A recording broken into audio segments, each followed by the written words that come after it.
Assalamualaikum warahmatullahi wabarakatuh dan selamat pagi menjelang siang. Waalaikumsalam warahmatullahi wabarakatuh.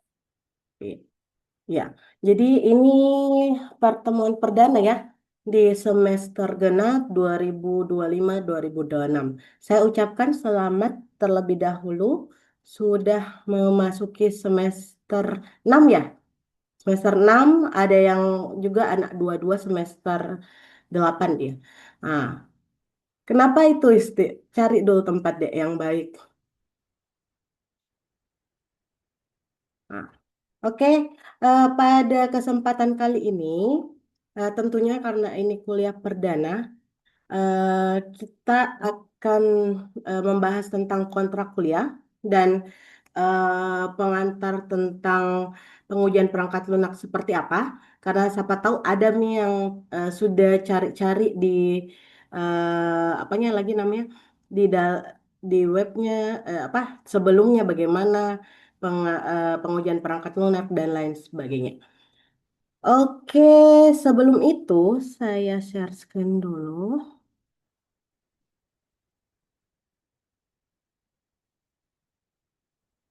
Oke, boleh nih. Oke, share.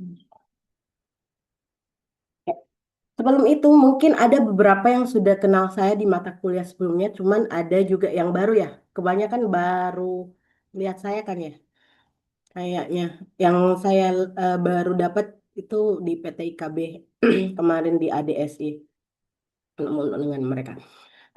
Adapun perkenalkan nama saya Ibu Nur Asisai Kabudarti. Kalian bisa panggil saya Bu Aziza. Latar pendidikan saya itu di S1 Teknik Informatika UIN Alauddin Makassar. S2 saya di Ilmu Komputer di IPB ya. Kemudian saya banyak main di AI, sekarang banyak main di computer vision, jadi main di apa? Bagaimana melihat gambar atau mengukur kesamaan gambar berdasarkan dengan metode AI. Mungkin sebelum itu saya juga mau kenal-kenal kalian yang ada beberapa di sini. Eh, Mungkin siapa yang mau memulai duluan? Ini ada 20 orang atau berdasarkan absen saja ya. Saya sudah ambil dari siang nama-nama kalian. Ada namanya Hairati, Hairi, maaf, maaf. Hairi, anak dua-dua, Hairi,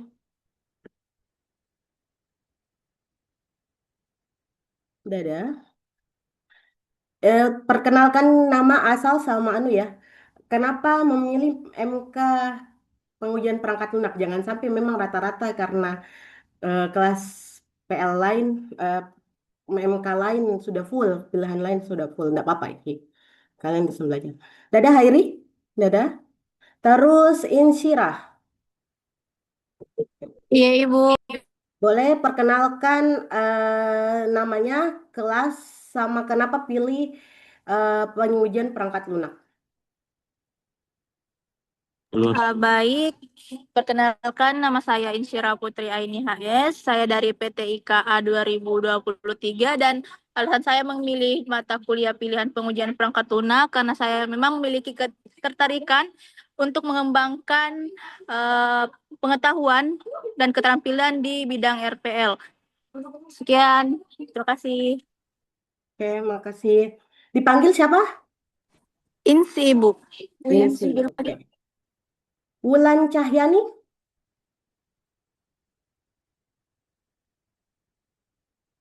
tadi ada kan Insi. Baik, terima kasih banyak atas kesempatannya. Assalamualaikum warahmatullahi wabarakatuh. Waalaikumsalam.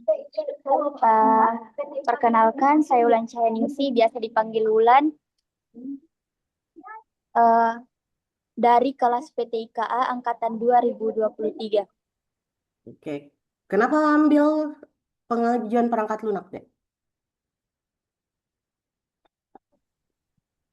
Nah, untuk alasan saya mengambil mata kuliah pengujian perangkat lunak ini, Ibu, ingin menambah soft skill saya di mata kuliah ini. Terima kasih banyak.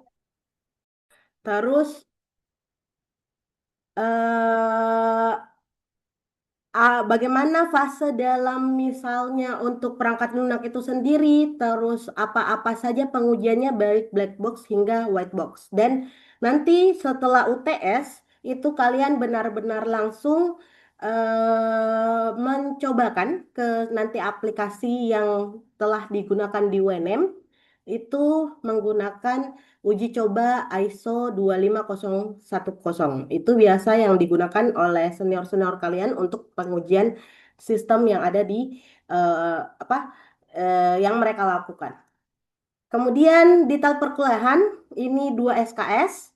Kemudian ini karena baru masuk ya, toleransi keterlambatan di sini saya kasih 30 menit. 30 menit eh, lebih dari situ saya tidak kasih masuk di daring ini. Waktunya itu 10 jam 10 sampai 11.50. Maaf tadi saya bertabrakan dengan mata kuliah sebelumnya. Dan kalau ada informasi tolong langsung di grup atau chat saya untuk info lebih lanjutnya. Karena terkadang kalau ke teman kalian dia lupa kasih beritahu ke saya atau langsung di grup saja. Kalian taruh bilang Bu izin saya tidak masuk. Aturan perkuliahan sama seperti sebelumnya, mungkin dosen-dosen lain juga. Ketika kalian tidak hadir 3 kali tanpa pemberitahuan, tentunya tidak akan bisa UAS lagi. Iya, dan itu sesuai dengan peraturan perkuliahan ya, peraturan kementerian di mana tidak absen itu kehadiran itu tidak boleh kurang dari 80%. Kemudian waktu kedatangan yaitu 10.30. Ketika kalian online 10.30 lebih dari situ mungkin saya tidak akan masukkan kecuali kalau misalnya Bu izin saya baru saya belum selesai misalnya di 10.10 izin saya terlambat masuk mungkin nanti saya ada keringanan untuk membiarkan kalian masuk karena biasa juga pergantian jam ya antara mata kuliah offline ke online ini agak ribet untuk pembukaan mata kuliah. Kemudian jika kita misalnya asinkronus apakah lewat LMS, lewat WhatsApp dan lain sebagainya, nanti tuh dinilai untuk kehadirannya mungkin dari keaktifannya, dari forum menyelesaikan tugas yang ada di LMS dan lain sebagainya. Kemudian tugas dari yang sebelum-sebelumnya, tolong jangan copy paste karena pasti yang sudah kalian tahu, nilai kalian akan dibagi dengan jumlah yang sama. Kalau teman kalian yang samanya itu ada 3 dan nilai yang didapatkan adalah 90, berarti tugas kalian 90 dibagi 3 per orangnya. Jadi kalau ada 5 berarti 90 dibagi 5. Kemudian nanti ini ada di akhir itu ada peer assessment di mana teman kalian menilai masing-masing kinerja dari teman kelompoknya misalnya. Jangan sampai ada yang mati-matian mengerjakan, ada yang cuman numpang nama itu pasti akan ketahuan di peer assessment ini. Kemudian ini karena daring ya tolong ya kalian rapi pakaiannya. Tolong ini kan kalian masuknya di jam 10 ya. Jadi tentunya pasti harusnya sudah bangun. Jadi ini kan sudah masuk perkuliahan awal ya, Dek. Jangan jangan biasakan 2 minggu yang lalu, kebiasaan 2 minggu lalu masih terbawa seperti itu. Nah, untuk online tolong on cam ya. Hati-hati dengan saya. Tiba-tiba kalian keluar itu bukan sudah tidak bisa masuk kembali. Kecuali kalau misalnya ada info ada jaringan atau ada pemberitahuan, maaf Ibu, saya suka keluar masuk dan lain sebagainya. Kemudian tolong cari tempat yang tidak bising deh, karena ketika kalian misalnya bising, kalian juga yang tidak akan masuk materi yang saya jelaskan. Menjelaskan saja, saya belum tentu kalian belum tentu paham sepenuhnya, apalagi kalau suasana di dekat kalian itu tidak membuat kalian nyaman. Kemudian tolong gunakan nama asli. Jangan sampai saya di situ tidak memberikan hadir kalian karena bukan menggunakan nama asli. Terus tolong juga posisinya itu betul-betul seperti belajar, jangan sambil berkendara, jangan sambil rebahan, pokoknya memang posisi untuk belajar. Dan menjaga tata krama, baik tindakan, gerakan maupun ucapan. Ini komunikasi antar kita itu tolong di anukan ya, tolong diatur ya bagaimana kendala teknis dan lain sebagainya. Adapun kontrak perkuliahan, kehadiran partisipasi peer assessment 20%, tugas kuis latihan 25%, UTS 25%, final 30%. Ada yang mau diubah? Ada yang mau diubah?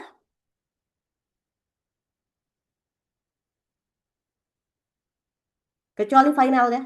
Yang yang ketiga ini boleh kalian mau ubah. Silakan. Ada yang mau diubah?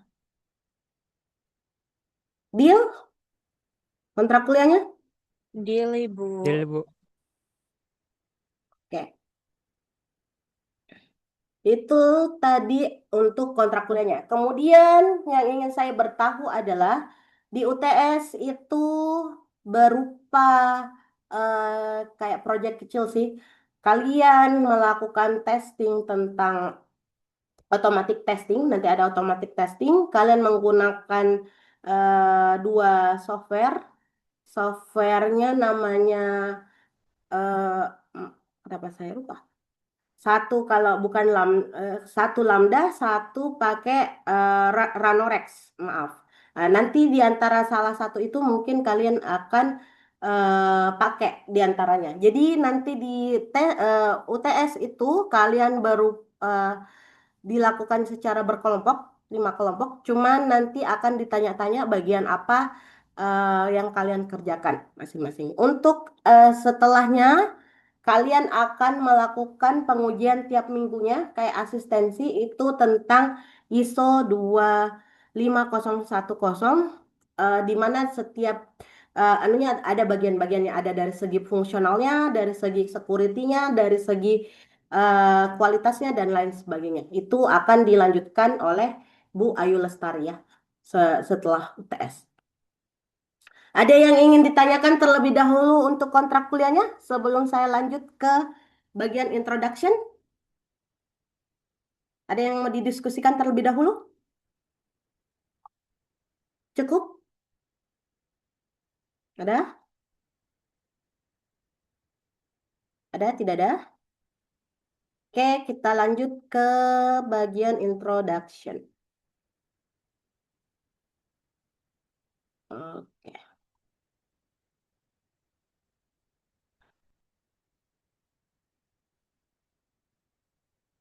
Nanti saya share ininya. Oke, hari ini kita merupakan pertemuan pertama, yaitu akan masuk di pengenalan tentang pengujian perangkat lunak atau yang disebut dengan bahasa Makassarnya software testing. Salah. Oke. Adapun tujuan dari pertemuan kita hari ini, yaitu kita atau saya akan menjelaskan bagaimana mendeskripsikan sebuah pembangunan software berdasarkan prosesnya, atau saya intermezzo sedikit tentang RPL di mata kuliah kalian. Kemudian yang kedua adalah kalian mengerti atau memahami bagaimana tentang pengenalan di software testing itu sendiri. Kita masuk ke sistem development life cycle. Ada yang masih ingat apa saja di SLDC tahapan-tahapan yang kita gunakan? Kan kalian sudah RPL semua nih. Apa saja tahapan-tahapan yang ada di sistem SDLC? Ada yang mau berpartisipasi? Apa? Saya, Ibu. Silahkan, Dila. Salah satu yang saya ingat itu Bu tahapannya perencanaan, Ibu. Oke. Yang lain? Ada yang lain? SDLC baru loh semester lalu. Baru 2 minggu lalu kalian selesai. Silahkan Ikram.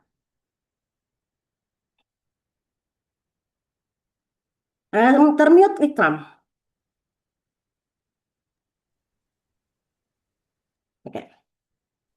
Baik, Bu. Yang saya ingat itu Bu, tahapan dari SDLC mulai dari planning, desain, kemudian development, kemudian ada testing, implementasi, dan juga pemeliharaan. Iya, atau maintenance. Oke, betul yang dikatakan oleh Dila sama Ikram, makasih ya atasannya. Jadi di dalam SDLC ini memang masih secara umum ya, biasanya malah ada yang terbagi lagi. Jadi secara umum di SDLC itu mulai dari planning, terus ada bagian analisis, kemudian ada bagian desain, ada bagian implementasi, dan terakhir itu ada di bagian maintenance ya. Nah, kemudian di bagian fase planning, di situ biasanya kita tentunya sangat sibuk dengan atau di kata kuncinya adalah bagaimana sih sebenarnya kita merencanakan atau membuat sebuah sistem itu di bagian planning atau perencanaan di mana di situ mulai dari sistem apa-apa yang dibutuhkan, kemudian apa-apa yang akan dianalisis, kemudian apa-apa proyek yang akan diestimasi mulai dari lingkup perangkat yang kita gunakan, terus harinya berapa lama, terus eh, eh, ke tahap selanjutnya berapa lama itu semua akan dilakukan di tahap planning. Kemudian di tahap analisis, di sini lebih kepada siapa, apa, kapan, dan di mana sistem akan dilakukan. Di mana di bagian analisis itu lebih kepada persyaratan-persyaratan untuk melaksanakan. Terus di bagian analisis juga kita tuliskan adalah bisnis prosesnya ya. Yang mana kalian biasa lakukan adalah ada DFD level 0, ada yang use case. Ada yang masih ingat kapan kita menggunakan use case dan kapan kita menggunakan DFD level 0 di RPL? Kapan kita menggunakan use case dan kapan kita menggunakan DFD level 0? RPL loh ini, baru. Sama-sama bisnis proses.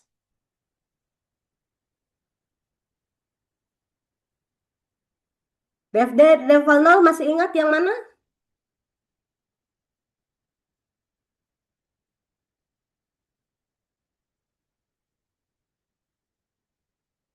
Masih ingat?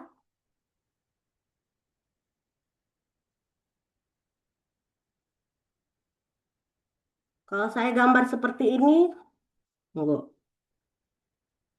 mana nih?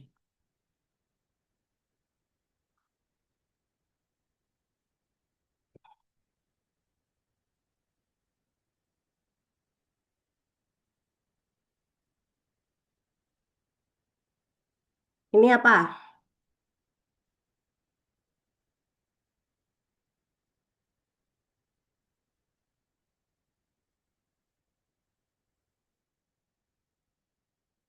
Itu apa?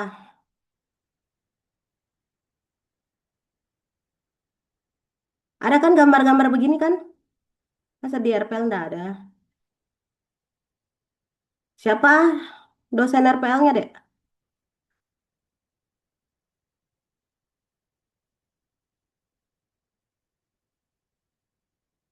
Nah, ada kan? Ini DFD atau use case? Eh, DFD Iya, ini DFD. Use case itu yang orang. Kalau use case itu yang orang seperti ini. Satu.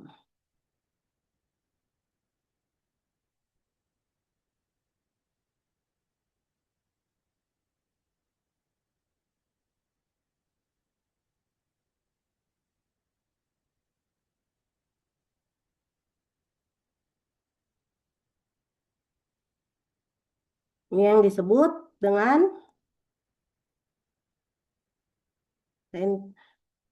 Saya, saya ingatkan kembali loh ini. Ini yang disebut dengan use case. Ya, gimana dong ini? Nanti kalian pengujiannya pakai apa? Masih baru kemarin, baru 2 minggu, sudah dilupa. Nah, kemudian, oke kita lanjut ke tahapan selanjutnya.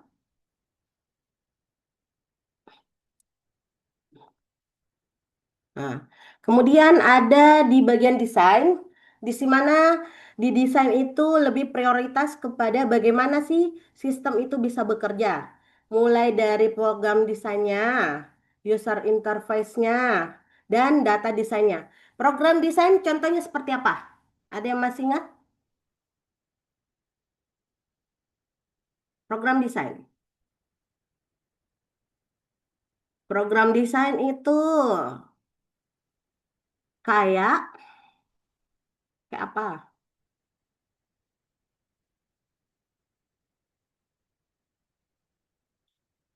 Program desain itu kayak pseudocode-nya. Kemudian user interface design itu mockup-nya. Data design itu database-nya. Kalau kalian tidak bisa mendesain dengan baik di sini, percuma cantik-cantik tampilannya, tapi data desainnya atau database-nya itu tidak saling berterintegrasi, tidak akan jalan sistemnya. Iya kan? Seperti itu. Nah, sama juga percuma ada sistemnya saling terintegrasi, bisa memasukkan data, tapi di perancangan gambarnya tidak ada tempat untuk memasukkan data tersebut. Sama Ji, bagaimana cara mau gunakan itu database-nya? Ya, jadi di dalam desain itu betul-betul harus di perencanaan dengan baik. Kemudian di bagian implementasi, di sini kita mengkonstruksi sistemnya dan mendelivery. Mendelivery itu kita kerjakan sistem sesuai dengan apa yang telah kita desain. Lebih kepada konstruksinya. Kemudian di sini diimplementasi juga ada testing awal, biasanya di sini disebut dengan testing alpha. Dan bagaimana dokumentasi dan instalasinya yang disebut sebagai biasa ada file readme ya. Setiap kalian misalnya mau install sebuah software, tentunya file readme itu harus ada di dalam software tersebut untuk memberitahukan bagaimana jalannya sebuah eh, apa lagi namanya informasi tersebut. Bagaimana isi dari program kalian tersebut. Kemudian di bagian planning. Nah, ini yang perlu kita apa lakukan ya. Nah, maaf. Mulai dari mengidentifikasi nilai bisnisnya. Apakah ini biayanya rendah, terus banyak tidak benefit atau eh, keuntungan yang bisa didapatkan. Kalau misalnya sudah mahal-mahal, ternyata tidak banyak digunakan, apakah proposal ataupun sistem itu bisa dilanjut? Nah, itu yang perlu kalian laksanakan. Jangan sampai 10 orang yang bisa pakai ini. Baru kalian mau bikin sistemnya luar biasa sekali. Itu yang harus kalian lakukan di bagian planning atau perencanaan. Kemudian, analisis apa yang dia bisa, baik dari segi tekniknya, dari segi biayanya atau ekonominya, dari segi organisasionalnya atau dari strukturnya. Jangan sampai seperti yang saya bilang hanya satu divisi ini loh yang bisa gunakan. Misalnya di dalam sebuah perusahaan hanya divisi IT saja yang bisa gunakan. Tiba-tiba pada saat pelaksanaan divisi finance membutuhkan hal tersebut. Bagaimana itu? Itu perlu lakukan di bagian analisis kebisaan ataupun dari segi organisasinya siapa-siapa yang bisa atau siapa-siapa yang memiliki akses di dalam sistem tersebut. Itu di bagian perencanaan. Kemudian di bagian analisis.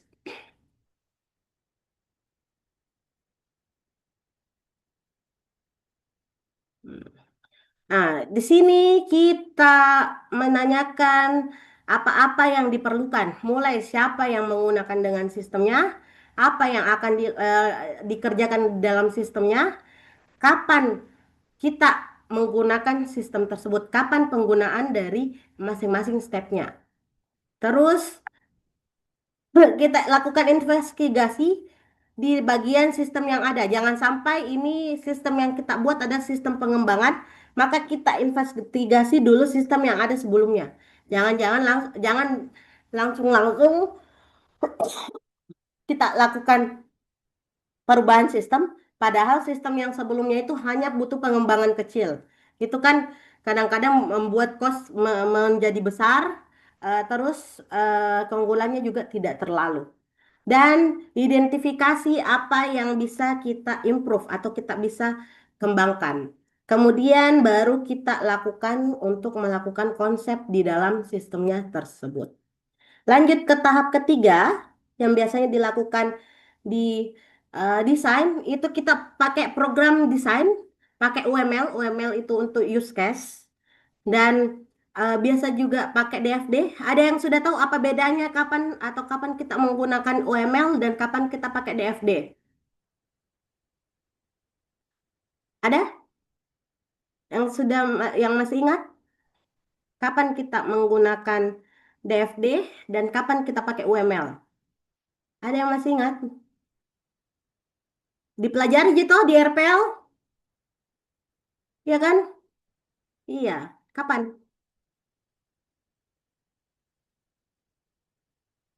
Kapan kita pakai UML dan kapan kita pakai DFD? Saya rusak sistemku pakai DFD saja deh. Karena apa? Oh, ternyata ku pakai UML bagusnya. Karena apa? DFD sampai level berapa? Masih ingat? Sampai level berapa? Ada yang ingat?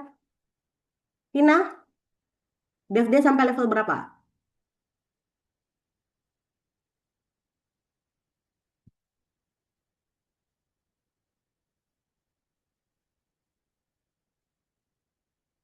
DFD sampai level berapa?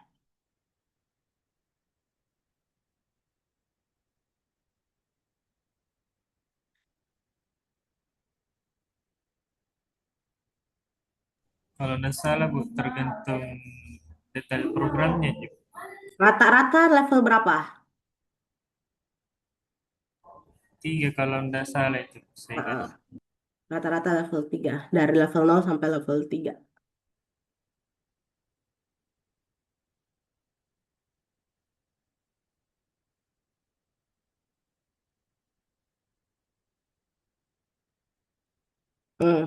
Apa?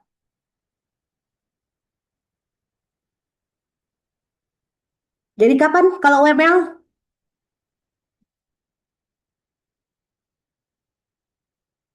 Kalau UML?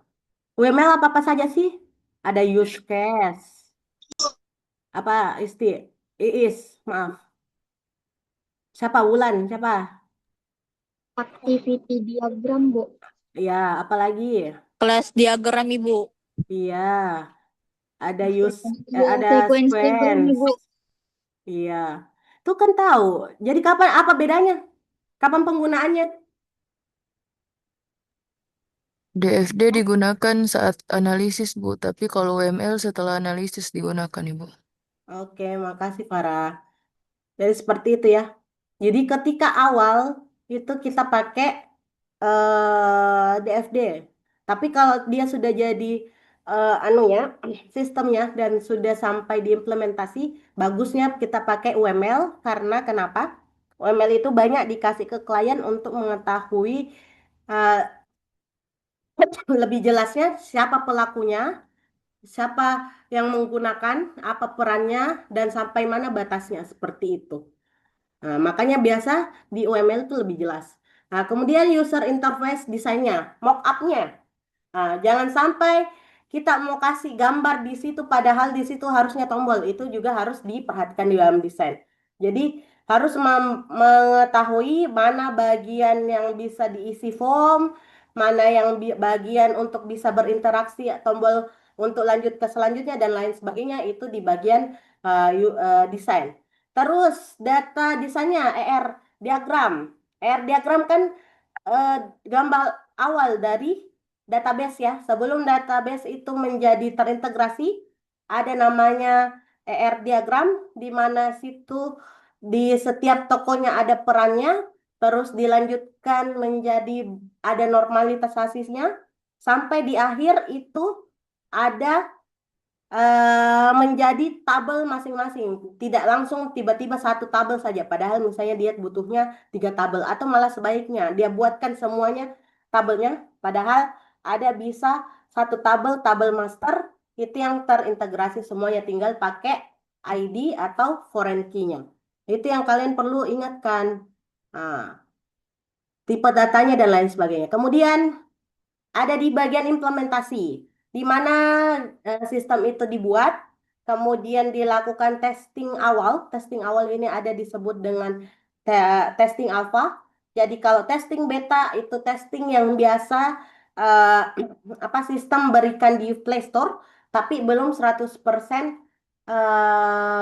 bisa digunakan. Itu namanya testing beta. Kalau testing alpha masih testing yang dilakukan oleh develop itu sendiri. Itu dinamakan dengan testing alpha. Kemudian, biasanya apa-apa saja yang kita tes di dalam testing alpha itu. Mulai dari unit test, nanti kita ada pembahasan apa itu unit test. Ada integrasi testing, pengujian terintegrasi, dan ada pengujian sistem. Nanti di pembelajaran sebelumnya. Kemudian eh, sampai ke user acceptance testing. Ya, itu yang dilakukan di dalam implementasi. Baru kita bagian ke instalasi. Jangan tiba-tiba mau kita kasih install ke Manta, baru tidak ada pengujian testing alpha terlebih dahulu. Ini ketika instalasi maka sistem misalnya sebelumnya itu akan di turn off terlebih dahulu. Sama seperti ketika kalian menginstal Windows, sebelumnya kalian pakai Windows 10, sekarang pakai Windows 11, kalian pasti install Windows 11, tapi Windows 10-nya kalian nonaktifkan terlebih dahulu. Selesai Windows 11-nya terinstall, maka sistem Windows 10-nya itu bisa dihapus, toh. Seperti itu. Nah, baru kita jalankan sistem yang baru. Seperti ini proses delivery-nya. Di mana kalau planning lebih kepada bagaimana isi proposal sistemnya. Kalau analisis lebih kepada spesifikasi sistem yang akan dilakukan. Analisis dan desainnya. Kalau implementasi lebih kepada sistem yang baru itu bagaimana bisa diuji dan bagaimana bisa dipelihara untuk perencanaan ke depannya. Nah, seperti ini.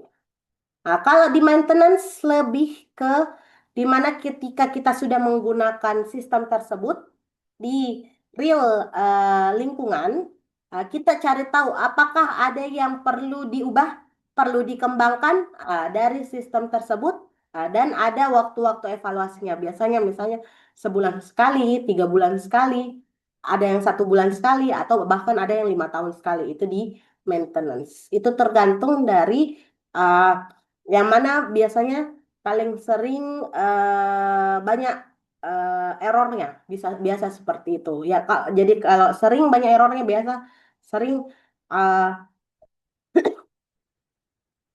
dilakukan apa evaluasi. Kemudian biasa yang dilakukan ketika kita melakukan develop software itu ada modelnya. Biasa kita pakai SDLC, bisa juga pakai simply representation, bisa juga pakai activity-nya. Itu biasa metodologi yang digunakan di dalam model prosesnya. Nah, atau biasanya ini ada yang disebut dengan metodologi struktur dan ada yang disebut dengan rapid application development dan ada disebut dengan agile. Dimana kalau kita banyak mau tentang perspektif dan dokumentasi, itu lebih bagusnya kita pakai metode atau teknik untuk struktur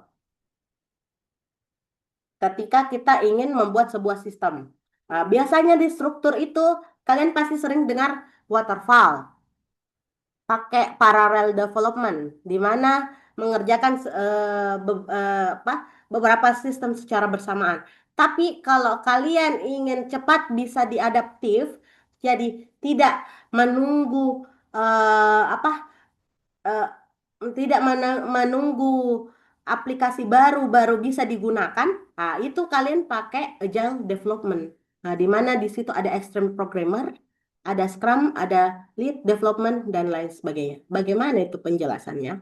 Nah, jadi dari waktunya penggunaan metode SDLC itu dari tahun 1970 itu dimulai dengan waterfall atau struktur eh, desain, di mana di sini lebih kepada bagaimana dokumentasi, bagaimana fungsinya dari sebuah sistem itu yang perlu kita eh, utamakan.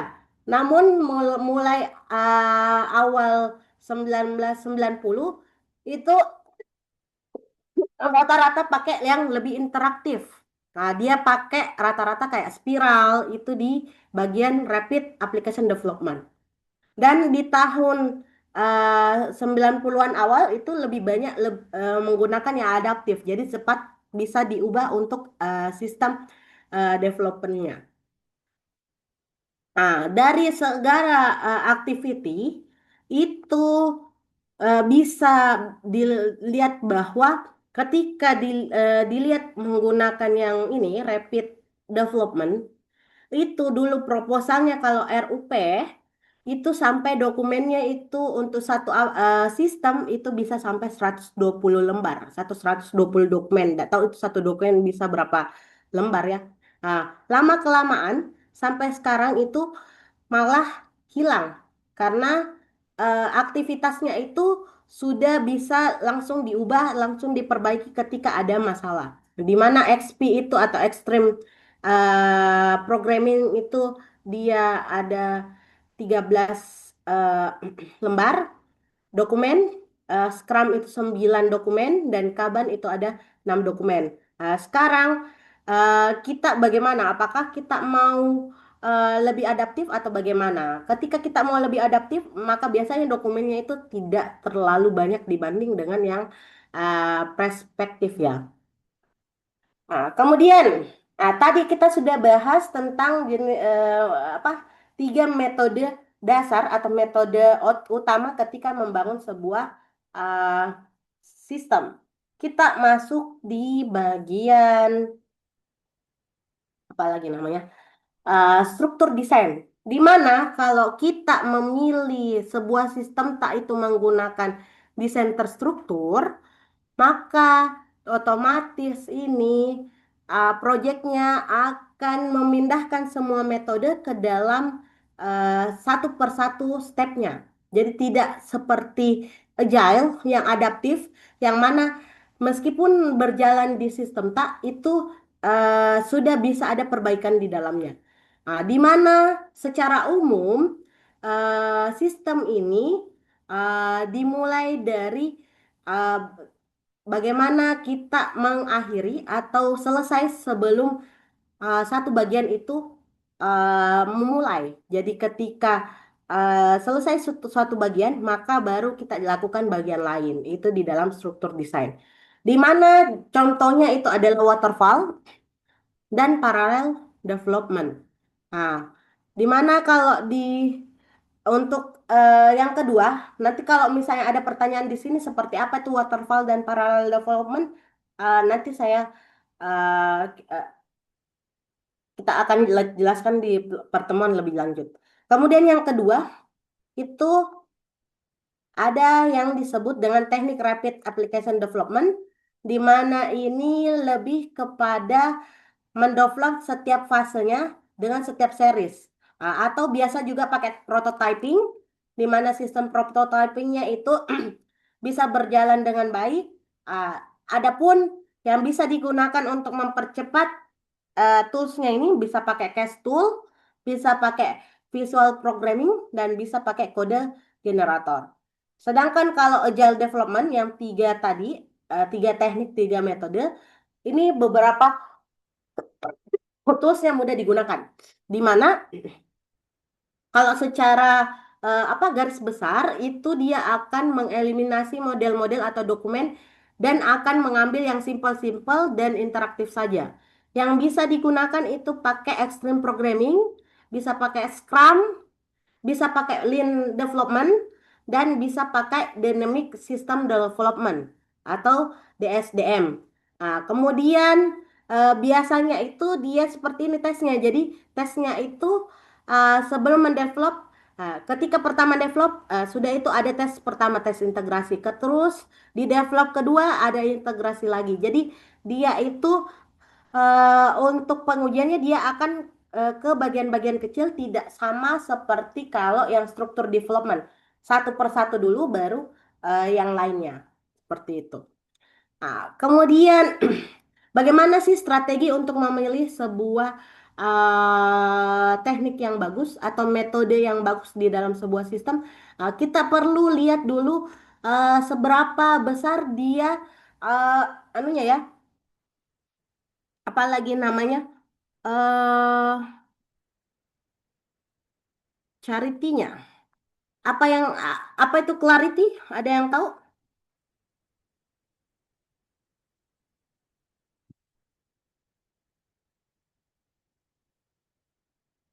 Kejelasan dari apa yang kita butuhkan. Kemudian seberapa familiar dengan teknologi yang akan digunakan, seberapa kompleks sistem yang akan kita buat, seberapa reliable itu sistem yang akan kita buat, dan eh, apalagi bagaimana untuk menschedule dari waktu itu bisa dikurangi dan ke visibilitas atau bisa visibility-nya ya, bagaimana dia bisa di schedule secara fleksibel atau visibility-nya, visibilitasnya seperti itu. Nah, biasanya seperti ini ya, ketika kita menggunakan struktur, menggunakan agile, dan menggunakan RAD. Bilang kapan sih saya menggunakan struktur? Oh, ketika dia kurang clear kita tentang kebutuhannya, maka lebih bagus kalian pakai rapid teknik dan agile teknik. Ketika kurang teknologinya, maka lebih bagus kalian pakai RAD, rapid teknik. Ketika dia kompleks, oh bagusnya saya pakai struktur. Ketika dia reliable, bagusnya juga saya pakai teknik struktur. Ketika dia bisa diubah waktunya, maka saya bagusnya mungkin pakai terstruktur untuk yang per fase. Tapi ketika mau adaptif, bagusnya saya pakai metode agile. Ketika dia bisa di schedule visibilitasnya, maka yang boleh saya pakai adalah metode prototyping atau paraphrase. Itu yang seharusnya kalian ketahui ketika ingin membuat sebuah sistem ya. Oke. Ada yang ingin ditanyakan terlebih dahulu sebelum kita masuk ke bagian testing? Ada?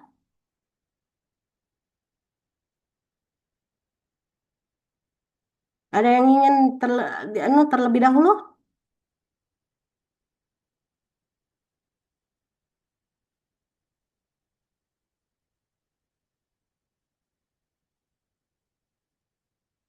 Ada? Jadi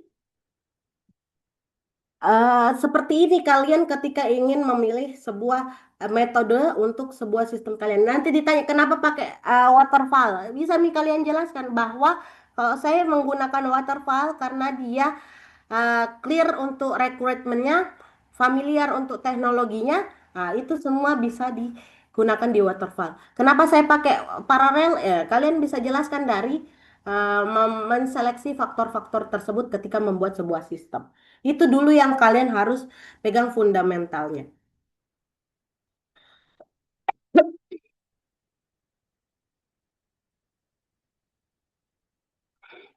Kemudian masuk ke bagian eh, pendahuluan testing. Apa sih di pikiran kalian? Ada yang bisa menjelaskan ke saya apa itu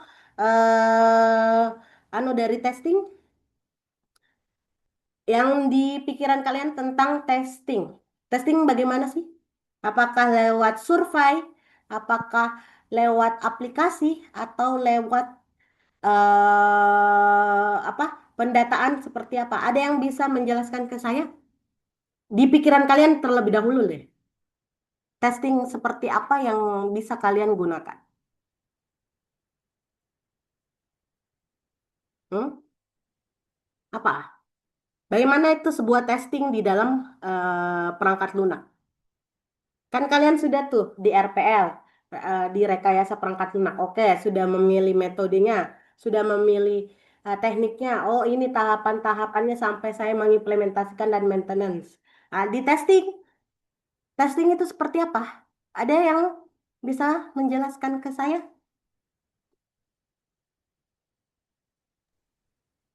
Ada? Mungkin menguji kelayakan sebuah sistem, Bu, sebelum di ini dijalankan. Salah satunya boleh. Misalkan siapa Wulan, Wulan sama siapa di situ? Hasnur Liza Fitra, Bu. Hasnur Liza Fitra, Ibu. Oh iya. Oke. Apa siapa Menurut yang saya, ya? Hmm. Satu-satu, satu-satu. Ibu Hasnur Liza Fitra. Ya. Menurut saya itu Ibu tahap pengujian sebuah sistem atau uji coba kelayakannya. Hmm. Itu Ibu. Uji coba kelayakan. Oke. Jadi si testing atau pengujian itu sendiri adalah bagaimana sih sebenarnya kita menampilkan bahwa program tersebut itu sudah berjalan dengan apa yang kita inginkan dan itu terdi-cover atau tercover semua defect-defect atau kerusakan yang ada sebelum kita gunakan. Jadi ketika kita tahu bahwa oh ketika saya mengetes tidak hanya itu tentang adanya error, tapi tentang apakah program di RPL tadi atau di sistem tadi sudah berjalan dengan sesuai yang kita inginkan. Jadi ketika ada yang tidak berjalan berarti itu juga salah satu eh, hal yang didapatkan ke dalam software testing itu sendiri. Kemudian ketika kita melakukan sebuah testing ya, mana nih? Supaya high ini ya. Maaf. Kenapa tidak?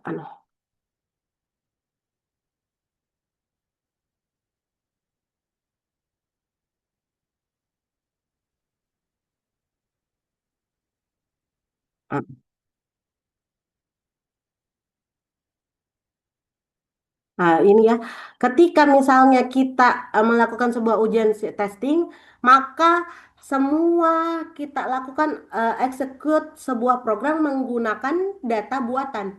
Jadi ketika misalnya kita ingin menggunakan ini, pastinya kita menggunakan data buatan karena belum tentu data tersebut sudah ada kan karena ini kan pengujian awal.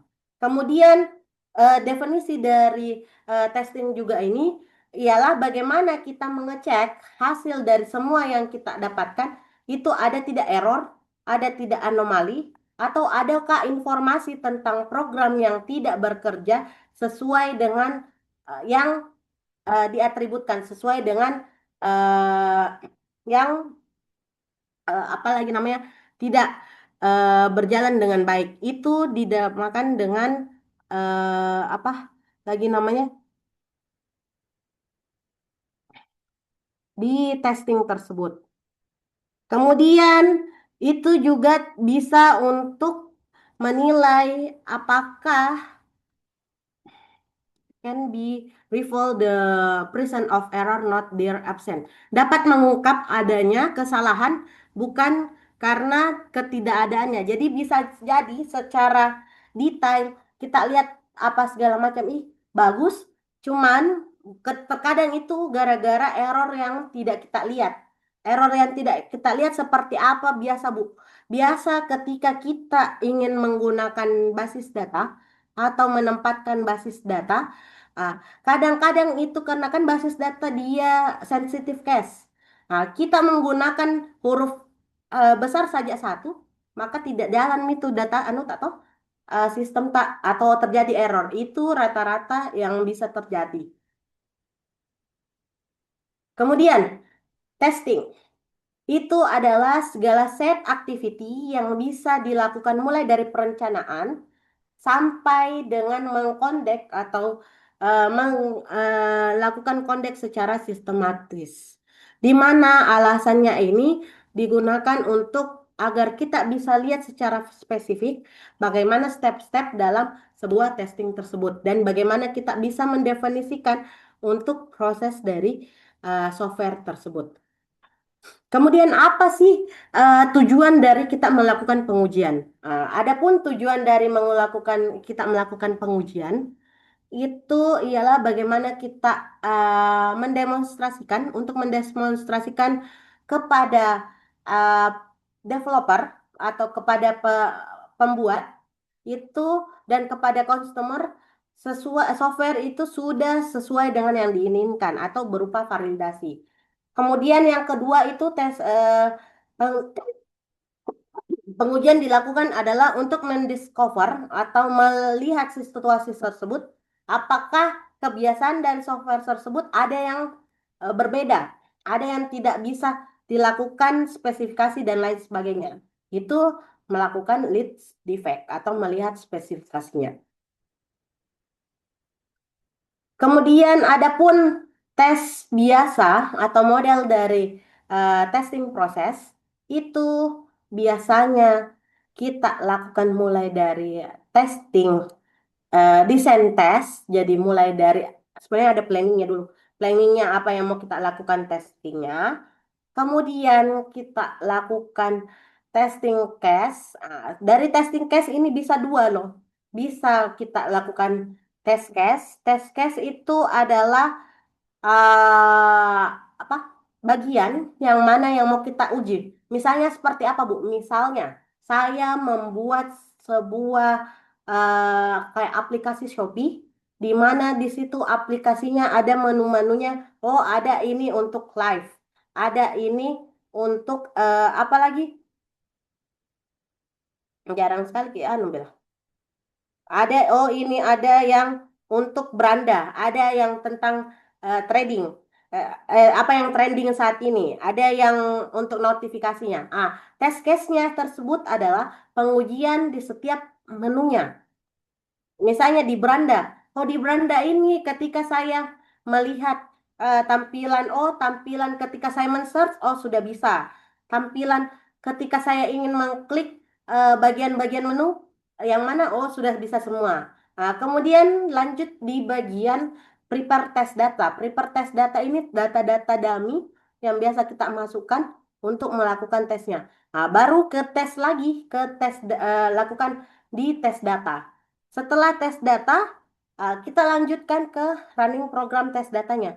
Dari runningnya tersebut, kita dapat test result. Test result inilah yang akan kita dokumentasikan untuk mencapai bahwa test case yang kita lakukan itu bisa dilaksanakan, ada terjadi error atau tidak. Nanti hasilnya itu didokumentasikan dalam bentuk test report. Jadi mulai dari planning, desain, prepare, run tes programnya, dan test case. Apakah kalau mau dibilang apakah mirip antara siklus kehidupan software testing dengan siklus kehidupan untuk pembangunan software itu bisa dibilang mirip-mirip, tapi tujuannya yang berbeda. Nah, kayak gini sebenarnya. Apakah kita lakukan tes data, mau dipakai under test, outputnya seperti apa, resultnya. Dari resultnya itu apakah sesuai dengan ekspektasi atau tidak sesuai dengan ekspektasi. Seperti itu tampilan atau pengenalan awal dari software testing. Jadi ada yang bisa simpulkan apa tujuan dari testing itu? Apakah hanya mencari error? Tidak. Bagaimana? Apakah dia hanya mencari error atau tidak? Untuk melakukan testing itu. Hah?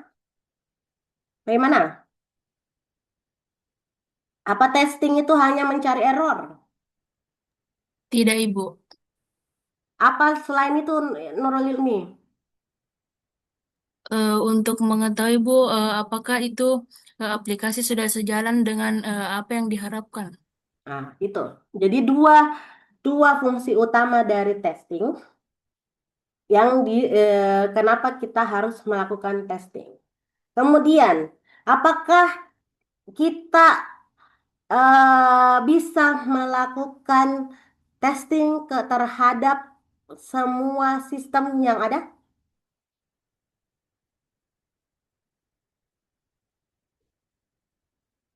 Pertanyaan saya. Kalau tidak ada bisa jawab berarti jadi PR.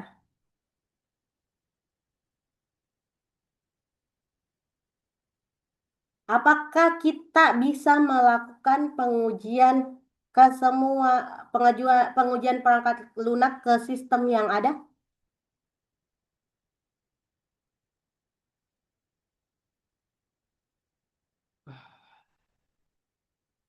Di pikiran kalian, kira-kira.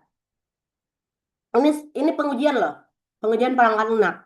Bisa tidak saya menguji semua perangkat lunak ini?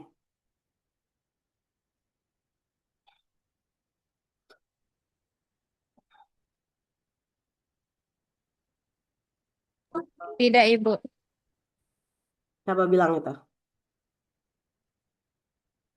Siapa yang mana ini menjawab?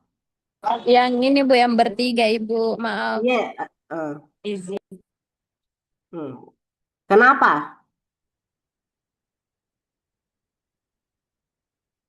Kenapa tidak bisa semua sistem itu kita uji? Karena kita tidak bisa karena sistem biasanya terlalu besar dan kompleks, Ibu. Yang kedua itu waktu dan biaya terbatas. Terus yang ketiga itu, Bu, banyak memungkinkan kombinasi input yang tidak mungkin diuji semuanya, Ibu.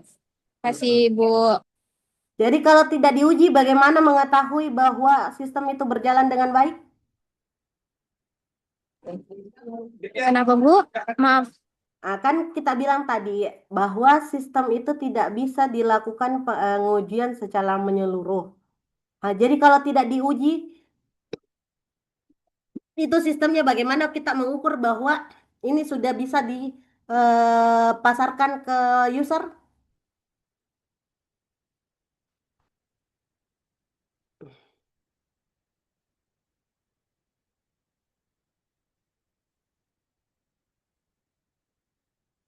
Cek.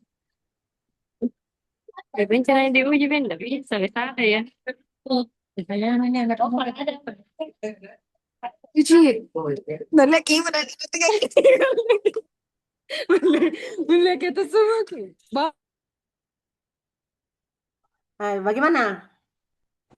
Bocor Kalau itu. yang tadi itu yang Ririn bilang tidak semua sistem itu bisa diuji karena kompleks dan memakan biaya. Bagaimana itu yang tidak diuji?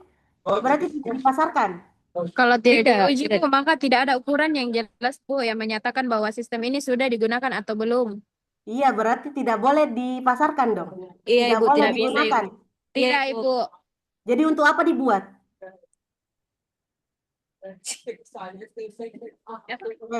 Silahkan berpendapat. Jadi tugas Mina? Iya, Ibu. Oke. Tugas pertama, silahkan resume apa yang saya jelaskan ini hari, tulis tangan. Dan yang kedua, apakah semua, nanti saya kirim di grup. Apakah semua sistem bisa dilakukan pengujian? Dan mengapa jika apa jika ya mengapa dan jika tidak mengapa. Itu ya. Waktunya mau berapa hari? 1 minggu, Ibu. Oke, 1 minggu tulis tangan. Oke, Iya, ada Ibu. yang ingin ditanyakan terlebih dahulu?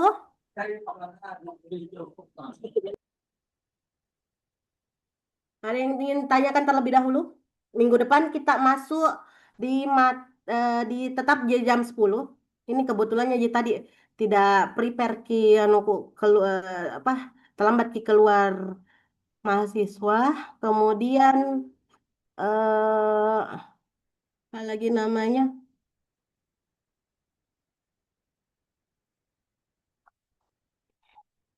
Minggu depan kita bahas tentang ah,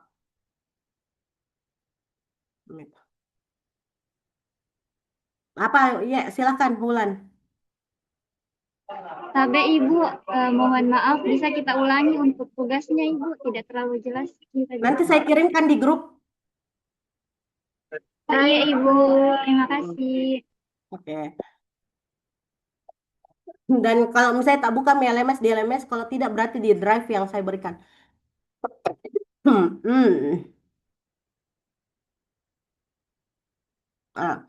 Minggu depan kita akan bahas tentang bagaimana kualitas dari sebuah software itu. Itu yang akan menjawab pertanyaan kedua dari eh, apa yang saya tanyakan. Apakah setiap software itu bisa diuji? Jika tidak, mengapa? Jika iya, mengapa? Jika tidak, seperti tadi yang dibilang Ririn, karena kosnya banyak dan kosnya terus bagaimana anunya dong? Bagaimana cara tak bilang oh ini bisa dilempar percuma aja Ki, buat itu sistem, ya kan? Apalagi kalau misalnya nanti kalian mau jadi full stack developer apa gitu. Oke, ada yang ingin ditanyakan terlebih dahulu? Ada yang ingin ditanyakan terlebih dahulu? Tidak suruhnya dia tidak ada kelas tak.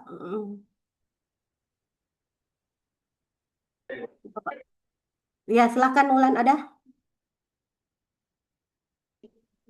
Terpencet Ibu, mohon maaf sebelumnya. Hmm. Ada yang ingin ditanyakan terlebih dahulu tentang software testing dan lain sebagainya. Jadi hari ini kita belajar apa? Tentang saya mau review tuh sedikit. Tadi saya menjelaskan tentang apa? Kiki, saya menjelaskan apa Kiki?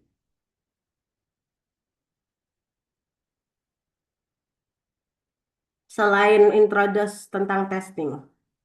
Bagaimana Ibu perangkat Termute Ki.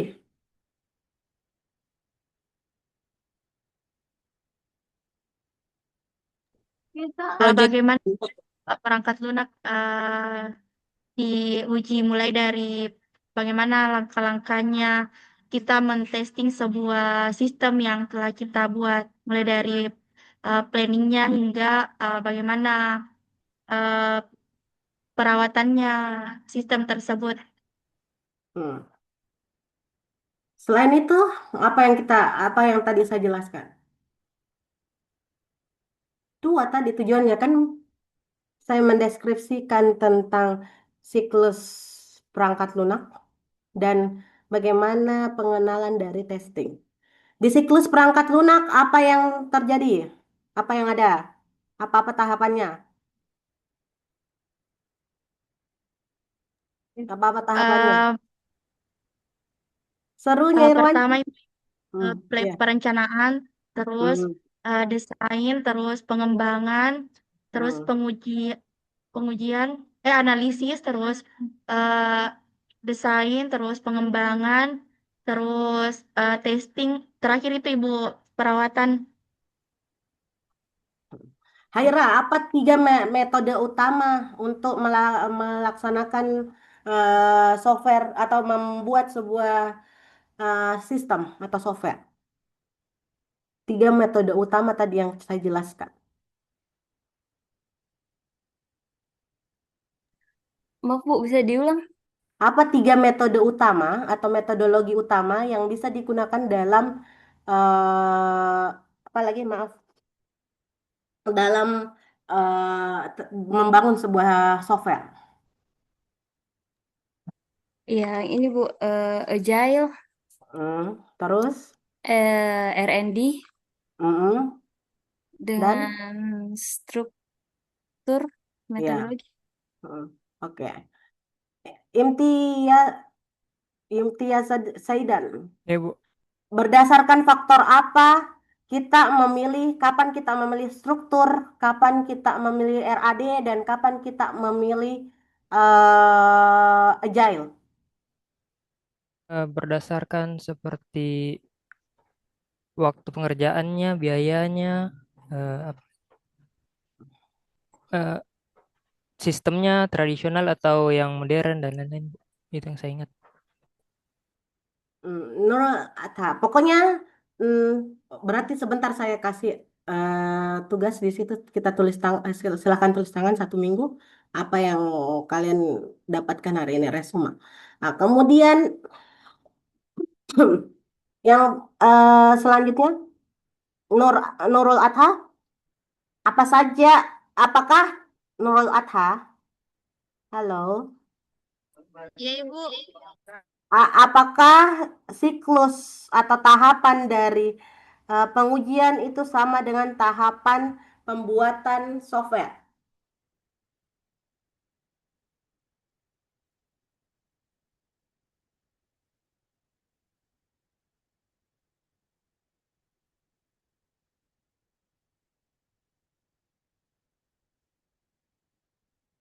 Tapi bisa diulangi pertanyaannya? Apakah siklus dari pembuatan software dan siklus pengujian software itu tahapannya sama?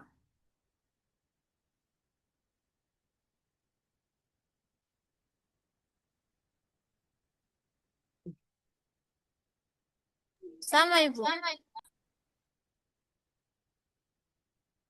Kenapa bisa sama? Nah, satu untuk menguji, satu untuk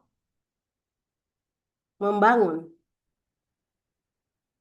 Mohon maaf, tidak sama tapi berkaitan, Ibu. Oke. Nanti oke, silahkan tunggu tugasnya. Mungkin ada 5 pertanyaan yang kalian silahkan tulis tangan. Oke, ada yang ingin ditanyakan terlebih dahulu? Nanti saya kasih materinya juga. Sebelum kita menutup perkuliahan perdana siang hari ini, ada yang ingin ditanyakan? Cukup? Ada? Ada yang ingin ditanyakan? Cukup?